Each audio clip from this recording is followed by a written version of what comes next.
सबको लगता है इलेक्ट्रिक स्कूटर की क्रांति दिल्ली, मुंबई, बैंगलोर में हो रही है ना? लेकिन ये पूरा सच नहीं है। असली लड़ाई, असली कहानी इन शहरों की चकाचौंध से कोसों दूर भारत के छोटे शहरों, कस्बों की गलियों में लिखी जा रही है। और ये कहानी उम्मीद की है, धोखे की है और एक ऐसी वापसी की है जिसके बारे में किसी ने सोचा भी नहीं था। तो इस पूरी कहानी को ना हम 5 एक्ट्स में समझेंगे। असली क्रांति से लेकर एक राजा के गिरने तक और फिर एक साम्राज्य की वापसी। देखेंगे कि आखिर भारत की सड़कों पर अगला राज करेगा कौन। तो आखिर ये क्रांति शुरू हुई कहाँ से? बड़े शहरों से? नहीं, बिल्कुल नहीं। कहानी की शुरुआत होती है B30 भारत से। मतलब देश के टॉप 30 शहरों के बाहर का वो असली हिंदुस्तान जहां इलेक्ट्रिक व्हीकल्स की असली जंग चल रही है। यहाँ ना बात एनवायरनमेंट की नहीं है, यहाँ बात है सीधी सीधी पैसे बचाने की, घर का बजट बचाने की। और फर्क छोटा मोटा नहीं, जमीन आसमान का है। सोचिए, एक पेट्रोल स्कूटर महीने का खा जाता है करीब 2600 रुपए का पेट्रोल, और वही एक इलेक्ट्रिक स्कूटर सिर्फ 26 रुपए की बिजली में। सीधा सीधा 10 गुना का फर्क। और ये जो हर महीने बचत हो रही है ना, इसे 5 साल तक जोड़कर देखिए, ये रकम 70,000 रुपए से भी ज्यादा हो जाती है। मतलब क्या हुआ? मतलब ये कि ऑलमोस्ट एक नया स्कूटर तो फ्री में ही पड़ गया। बस यही वो एक नंबर है जो B30 भारत में ईवी की पूरी कहानी लिख रहा है। यही वो वजह है जो लोगों को शोरूम तक खींचकर ला रही। इस क्रांति का एक राजा था, एक किंग, ओला इलेक्ट्रिक। हर तरफ बस उसी का शोर। लगता था फ्यूचर तो बस ओला का ही है। पर फिर अचानक ऐसा क्या हो गया कि ये राजा अर्श से सीधा फर्श पर आ गिरा। ये जो आप नंबर देख रहे हैं ना, ये सिर्फ नंबर नहीं है, ये एक पूरे एम्पायर के ढहने की कहानी है। सिर्फ 1 साल के अंदर मार्केट शेयर 36% से गिरकर सीधा 16% पर, मतलब आधे से भी ज्यादा मार्केट हाथ से चला गया रातों रात। सवाल ये है कि गलती हुई कहाँ? ओला B30 कस्टमर की सबसे जरूरी नब्ज ही नहीं पकड़ पाया, और वो नब्ज थी भरोसे की। जब हर महीने 80,000 कंप्लेंट्स आने लगे, जब चलते स्कूटरों के फ्रंट फोक टूटने लगे, तो प्रोडक्ट के साथ साथ लोगों का भरोसा भी टूट जाता है। छोटे शहरों में ना फैंसी ऐप से ज्यादा जान पहचान और सर्विस काम आती है, और इस टेस्ट में ओला बुरी तरह फेल हो गया। और देखिए, जब भी बाजार में सिंहासन खाली होता है ना, तो पुराने खिलाड़ी अपनी चाल चलने से कभी नहीं चूकते। टीवीएस और बजाज, ये वो दिग्गज हैं जो दशकों से भारत की सड़कों को, यहाँ के लोगों को समझते आए हैं, और उन्होंने इस मौके को दोनों हाथों से लपक लिया।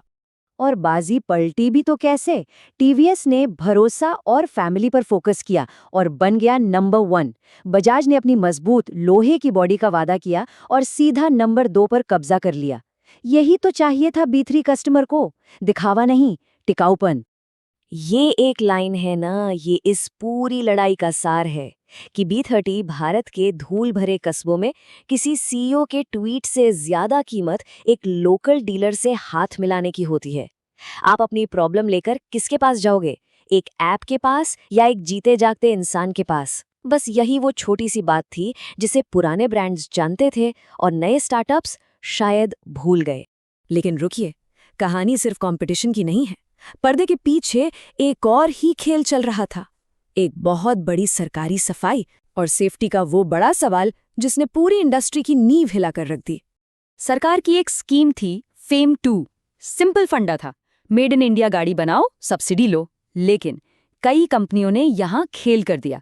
चीन से सस्ते पार्ट्स लाए, यहां फटाफट जोड़ा, मेड इन इंडिया का ठप्पा लगाया और सरकारी सब्सिडी जेब में डाल ली। लेकिन जब सरकार ने इस घोटाले पर शिकंजा कसा ना, तो हीरो इलेक्ट्रिक और ओकिनावा जैसी कई जोड़ने वाली कंपनियां ताश के पत्तों की तरह बिखर गईं। और उसी टाइम पर सड़कों पर एक और डर फैल रहा था, जलती हुई बैटरियों का डर। स्कूटरों में आग लगने के वीडियोस हर तरफ वायरल हो रहे थे। लोगों में एक दहशत का माहौल था, और इसी के बाद सरकार को एक्शन लेना पड़ा। आया AIS 156, एक बहुत ही सख्त सेफ्टी कानून। अब क्वालिटी कोई चॉइस नहीं थी, अब वो एक मजबूरी बन चुकी थी सबके लिए। तो क्या अब सब ठीक हो गया? शायद नहीं। जेडी पावर की एक रिपोर्ट कुछ और ही कहानी बताती है। रिपोर्ट कहती है कि आज भी इलेक्ट्रिक स्कूटर्स में पेट्रोल वालों से लगभग दोगुनी क्वालिटी प्रॉब्लम्स हैं। और ये दिक्कतें कहाँ हैं? ब्रेक, स्विच जैसी बेसिक चीज़ों में, जो रोज़ आपको परेशान करती हैं। तो ठीक है, बाजार अब काफ़ी हद तक साफ हो चुका है, पुराने खिलाड़ी अपनी जगह पर वापस आ गए हैं। लेकिन कहानी में एक बहुत बड़ा ट्विस्ट अभी बाकी है। एक ऐसी कमज़ोर नस जो भारत की पूरी ईवी स्टोरी को खतरे में डाल सकती है, और एक नया दुश्मन जो दरवाजे पर दस्तक दे रहा है। जरा इस चार्ट को देखिए।